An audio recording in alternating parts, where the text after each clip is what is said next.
శాతాలు ప్రాబ్లంను ఈజీగా చేయడం ఎలా? చూడండి ఒకసారి. ఒక ఎన్నికలలో అభ్యర్థికి 84% ఓట్లు పడగా అతడు 4760 ఓట్ల మెజారిటీతో గెలిచాడు.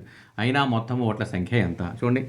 మొత్తం ఓట్లు అంటే 100% ఈజ్ ఈక్వల్ టు గెలిచిన అభ్యర్థికి 84, ఓడిన అభ్యర్థికి 16. Difference 68. 68 majority. So 68%, 68% is equal to 4760 అయితే 100% ఈజ్ ఈక్వల్ టు ఎంత?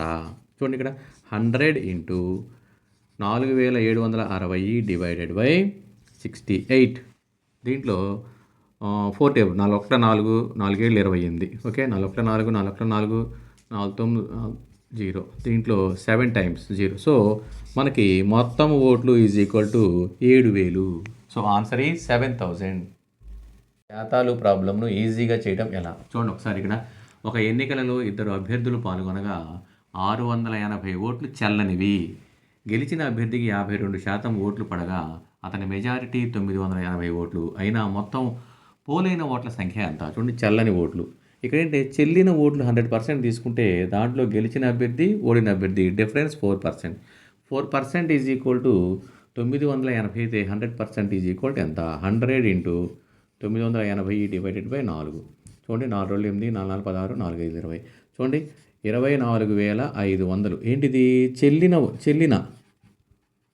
దీంట్లో చల్లనివి నుండి 680 కలుపుకుంటే మొత్తం కలుపుకుంటే 25,180 పోలైన ఓట్లు. పోలైన ఓట్లు is equal to 25,180. Answer is 25,180. శాతాలు ప్రాబ్లంను ఈజీగా చేయడం ఎలా? చూడండి ఒకసారి ఇక్కడ.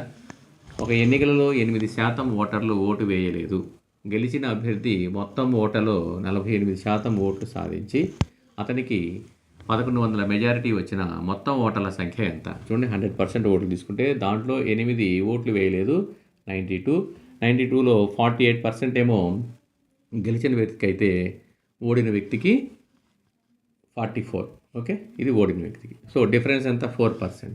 4% అంటే మెజారిటీ ఈజ్ ఈక్వల్ టు 1100 అయితే మొత్తం ఓటర్లు మొత్తం అంటే 100% ఈజ్ ఈక్వల్ టు ఎంత?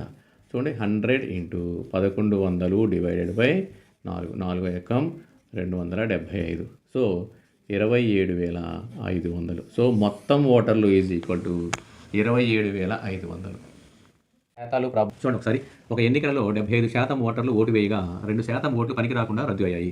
చెల్లిన ఓట్లలో 75% అనగా 9,261 ఓట్లు గెలిచిన వారికి వచ్చాయి. అయినా ఈ ఎన్నికలలో పాల్గొన్న ఓటర్లు మొత్తం ఎంత? చెల్లిన ఓట్లు 100% తీసుకుంటే గెలిచిన వ్యక్తికి 75% వస్తే ఓడిన వ్యక్తికి 25%. అంటే 75% ఈజ్ ఈక్వల్ ఎంత ఇచ్చారంటే 9,261 అయితే చెల్లిన ఓట్లు అంటే 100% ఈజ్ ఈక్వల్ ఎంత? చూడండి ఇక్కడ 100 into 9,261 divided by 75. 25 table 4 times, ఇక్కడ 3 టైమ్స్. చూడండి, ఇక్కడ 3 ఏకము 3 3 9 0 8 24 3 7 21. సో ఇక్కడ మనకి 12,348 ఏంటివి? చెల్లిన ఓట్లు. సో మొత్తం ఓట్లు మనం ఎక్స్ అనుకుంటే దాంట్లో 25% ఓటు వేయలేదు అంటే 75/100 ఇంటూ 2% చెల్లలేదు కాబట్టి 98/100. దట్ ఈజ్ ఈక్వల్ టు 12,348 ఓట్లు. సో మొత్తం ఓట్లు అంటే X is equal to 12,348 into 100/75 into 100/9 తీసుకుంటే 16,800. So answer is 16,800. శాతాలు ప్రాబ్లంను ఈజీగా చేయడం ఎలా? చూడండి ఒకసారి ఇక్కడ.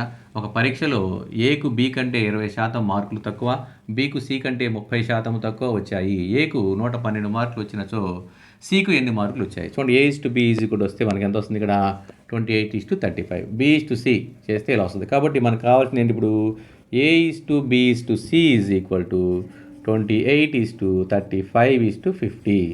ఏకి ఎన్ని మార్కులు వచ్చినాయి అంటాడు? ఏకి 128 అంటే 112 మార్కులు అయితే సికి 50 అనగా ఎన్ని మార్కులు?